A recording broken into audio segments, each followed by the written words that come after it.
You've made it to the final level. No cheat codes, no warp zones.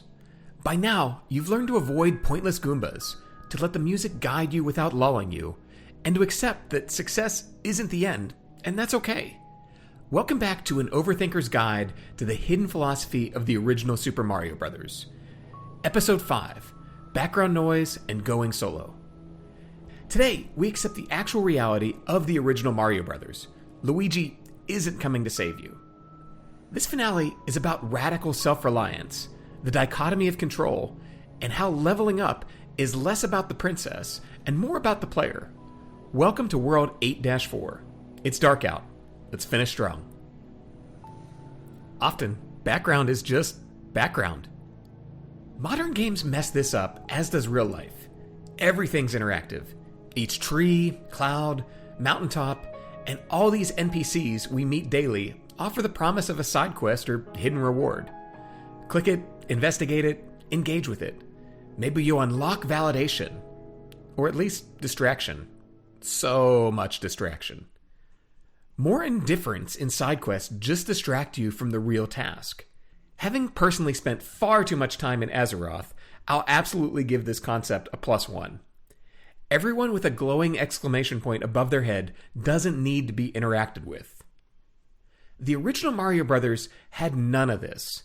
Just some simple, stationary clouds, copy and paste shrubberies, and chubby green mountains.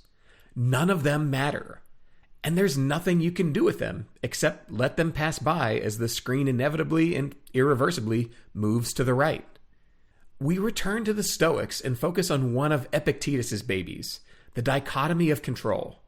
Some things are within our power, while others are not. Within our power are opinion, motivation, desire, aversion. Not within our power are our body, our property, reputation, office, and simply whatever is not of our own doing. In Mario, there's no illusion. It's just the D-pad and 2 buttons. That's it. You can jump, run, duck, and occasionally throw fireballs. Everything else? Irrelevant. The scenery is not the story. The hills don't care how you feel about them. The clouds aren't impressed. Same with life. That's your newsfeed. That's someone's passive-aggressive comment. That's corporate drama from 3 jobs ago. You don't need to engage. You don't need to react. You just need to move to the right. And remember, even though the cartridge says Mario Brothers, you're still playing solo. Luigi's not really there. Luigi gets his moment in this alternating turn saga. Yet, as every younger sibling of the 80s will tell you, you're still on your own. You're playing second fiddle to your brother in red overalls. You waited.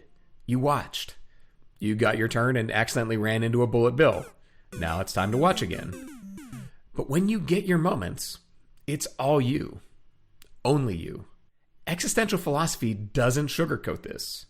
In the words of Sartre, man is nothing else but what he makes of himself. Like life, you're on your own most of the time. Don't let this drag you down.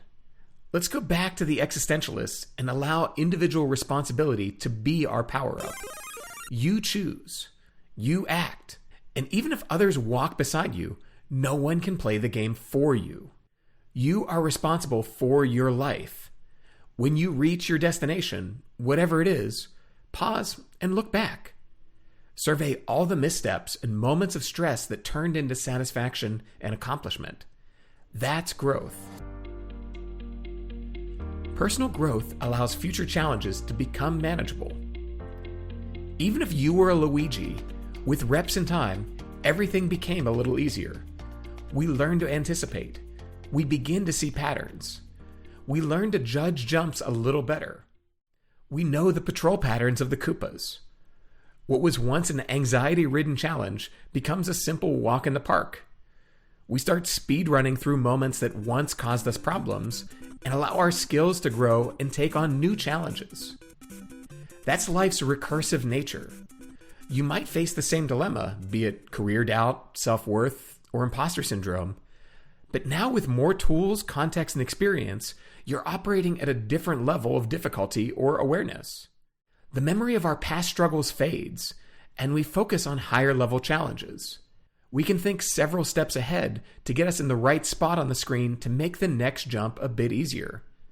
The screen still only moves right, but we harness our experience to see the world differently and allow our next action to be even better. That's the heart of second order thinking.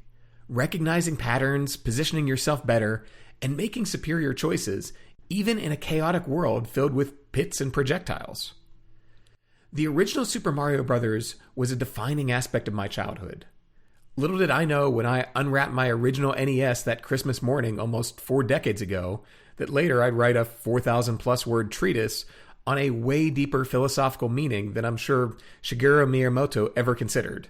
And yet, here we are. Whether intended or not, there's a lot we can take away from our fearless mushroom-eating plumber. Let's choose our quests purposefully. Let's value the limited time we're given. Enjoy the music, but don't forget about the ticking clock. And let's focus on what we can control and not get distracted chasing meaningless coins. Above all, remember that the game only matters because you're the one playing it. No matter what comes next, challenge your inner gamer Marcus Aurelius. Don't waste what's left of your time standing still. Don't debate what it is to be a good adventurer. Be one. You can only go right. Overthinkers, thanks for listening. Whether this series got you thinking about where you're headed, what you're chasing, or what bricks you're banging your head into, I welcome you to join me and subscribe to an Overthinker's Almanac. Each week, I unpack big ideas from philosophy, behavioral science, and business through metaphors, mistakes, and occasional deep dives into decades-old video games. Let's keep leveling up together. Until next time.